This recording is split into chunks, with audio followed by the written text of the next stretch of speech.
All right, Wade is on Facebook, Pastor Steve, and asks, in Numbers 29:6, we see that the Jews did not eat bread. We also know there were grain offerings. Where did the Jews get the grain offering for their offerings in the 40 years in the wilderness? Did they grow any? Did they trade with other people in the lands they traveled? I don't think they could have brought enough out of Egypt.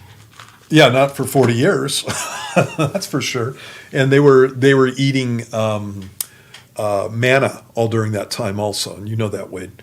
I think that most likely, one of the things that you don't have is you don't have a situation where you're going through the book of Numbers. You got a whole list of camps there, but a lot of times when we think of camping, we're thinking of camping over the weekend. Well, these guys could have been there for years. In fact, they were at Mount Sinai for 2 years. And so obviously you have, if you have water anywhere around, you have at least two growing seasons then. And probably even more than that if you're talking about the Sinai wilderness and the desert. Desert has more growing seasons than one. And so they could have grown the grain for the grain offerings, and you have that. And then they did come out with all kinds of wealth from Egypt.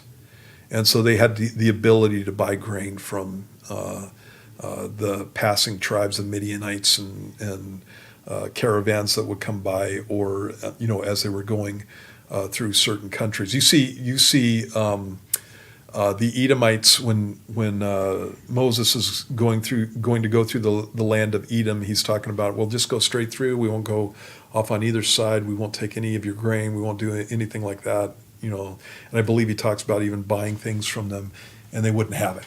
And so you can see from that what the kind of relationship was there before, in other areas as they were going through the wilderness. And so these were populated areas. And so ultimately the Bible just doesn't say. But yeah, I think that what you stated there would be accurate. There was time at times for them to grow crops, and they would have to be in a well-watered area. Obviously, if they're staying there, then there would be water. And so there would be time, an ability to grow crops, at least for the offerings, and then being able to buy from other people, passing tourists, so to speak. Nomads and stuff passing, they could do that.